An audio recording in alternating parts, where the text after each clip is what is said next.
অনেকেই বলতে চায় বিএনপি বিচার ও সংস্কার চায় না, অথচ ৩১ দফার মাধ্যমে বিএনপি সবার আগে সংস্কার প্রস্তাব দিয়েছে বলে মন্তব্য করেছেন দলটির নেতারা। বলেছেন কেবল ২৪ নয়, বিগত ১৬ বছরেরও গুম খুনের বিচার চায় BNP. Sohel Samir report. Sunbit সব দিবে সামাল। সানবিট ম্যাজিক প্রেস ডিশওয়াশিং এর মাথা ঘোরানো সলিউশন।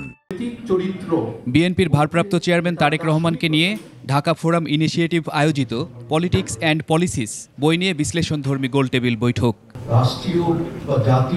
আলোচনার শুরুতেই কিংবদন্তি নেলসন ম্যান্ডেলার নাতনি অ্যাঞ্জেলিকা ম্যান্ডেলা দক্ষিণ আফ্রিকা থেকে ভার্চুয়ালি যুক্ত হন এবং বাংলাদেশে গণতন্ত্র উত্তরণে তারেক রহমানের ধারাবাহিক অবদানের কথা তুলে ধরেন।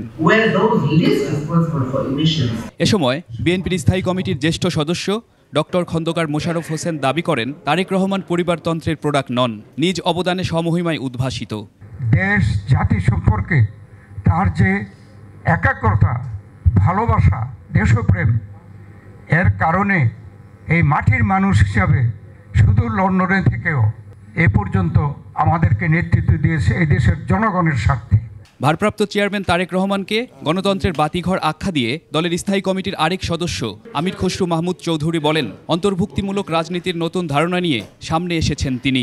শেখ হাসিনা থাকাকালীন সময়ে প্রায় ১-১.৫ বছর ২ বছর আগে উনি একটি জাতীয় সরকারের মাধ্যমে আমাদের সাথে যারা রাস্তায় যুগপৎ আন্দোলনে ছিল সকলকে নিয়ে একটি সরকারের কথা বলেছেন। কেউ যখন সংস্কারের কথা ভাবেনি, সেই ফ্যাসি বিরোধী সংগ্রামের ময়দান থেকে তারেক রহমান ৩১ দফার চিন্তা করেছেন। তারেক রহমান সাহেব ২৭ দফা সংস্কার প্রস্তাব উনি পেশ করেছেন, সেটা বিএনপির পক্ষ থেকে।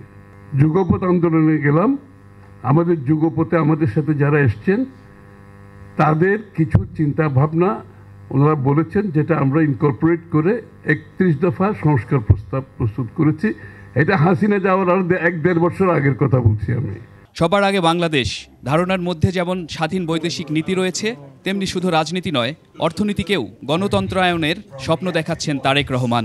বাংলাদেশের অর্থনৈতিক যে কর্মকাণ্ড, এটার সুফল বাংলাদেশের প্রত্যেকটি মানুষের কাছে পৌঁছতে হবে। সোহেল সামি, ২১ টেলিভিশন, ঢাকা।